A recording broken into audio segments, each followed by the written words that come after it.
बीती 9 फरवरी को उत्तर प्रदेश के कुशीनगर में स्थित मदनी मस्जिद पर प्रशासन ने बुलडोजर चलाया था। इसके बाद इस मामले ने तूल पकड़ लिया। इस घटना पर जमकर हंगामा हुआ और विपक्ष ने योगी सरकार के इस एक्शन का जमकर विरोध जताया था।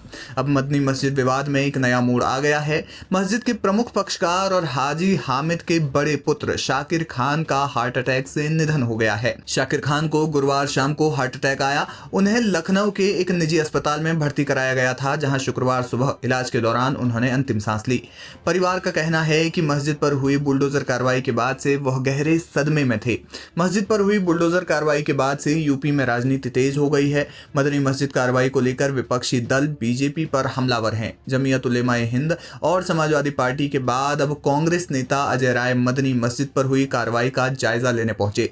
यूपी कांग्रेस के अध्यक्ष अजय राय 22 फरवरी से कुशीनगर के 2 दिवसीय दौरे पर थे। कांग्रेस नेता अजय राय ने मस्जिद इंतजामिया से मुलाकात की और मौजूदा हालात का जायजा भी लिया। साथ ही उन्होंने शाकिर खान के परिजनों से मुलाकात भी की। यूपी कांग्रेस के एक्स हैंडल से कुछ तस्वीरें भी इस दौरान शेयर की गई। कैप्शन में लिखा गया, कुशीनगर स्थित मदनी मस्जिद विवाद के पक्षकार शाकिर खान जी का बीते दिनों सदमे के कारण निधन हो गया।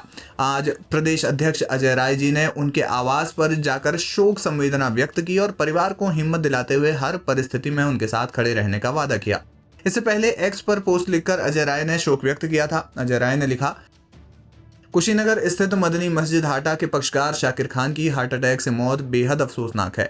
बुलडोजर कार्रवाई के बाद से ही वे मानसिक और भावनात्मक रूप से गहरे सदमे में थे।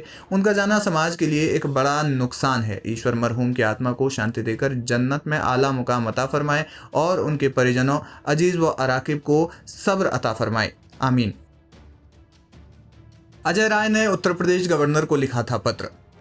अजय राय मदनी मस्जिद कार्रवाई पर पहले दिन से ही खुलकर बोल रहे हैं। उन्होंने राज्यपाल आनंदीबेन पटेल को पत्र लिखकर यूपी सरकार से इस कार्रवाई पर जवाब मांगने की अपील की थी। अब अजय राय ने कुशीनगर के हाटा में 2 दिवसीय दौरे पर वे हैं। इस बीच वह नजदीकी लोगों से मिलकर मौजूदा हालात की जानकारी भी ले रहे हैं। साथ ही मदनी मस्जिद का निरीक्षण भी उन्होंने किया। सुप्रीम कोर्ट ने बुलडोजर एक्शन पर जताई थी नाराजगी। आपको बता दें कि मदनी मस्जिद पर हुए बुलडोजर एक्शन पर सुप्रीम कोर्ट ने नाराजगी जताई है। इसके साथ ही अदालत ने प्रशासन को कारण बताओ नोटिस भी जारी किया है। कोर्ट ने प्रशासन को जवाब देने के लिए कहा कि उनके खिलाफ अदालत की अवमानना की कार्रवाई क्यों न की जाए। दरअसल सुप्रीम कोर्ट ने इससे पहले धार्मिक स्थलों के स्वरूप में किसी भी प्रकार के परिवर्तन या कार्रवाई पर रोक लगा दी थी। इसके बाद मदनी मस्जिद पर हुई कार्रवाई को कंटेम्प्ट ऑफ कोर्ट माना गया है।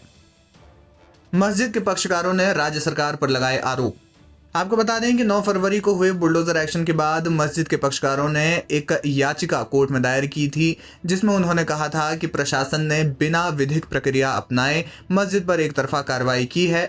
पक्षकारों ने कोर्ट में कहा कि प्रशासन इस मामले में उन्हें जानबूझकर परेशान कर रहा है। याचिका में कहा गया कि मस्जिद के अवैध निर्माण को लेकर जो शिकायत की गई थी, उसके बाद प्रशासन ने मस्जिद की पैमाइश की थी, जिसमें लगभग 6.25 डिसमिल यानी लगभग 220 वर्ग मीटर के सरकारी भूमि पर अतिक्रमण की बात कही गई, जिसे मस्जिद प्रशासन ने चिन्हित किए गए एरिया से टीन शेड वगैरह खुद ही हटा लिया था और इसके बाद स्पष्टीकरण भी नगर पालिका को दे दिया गया था।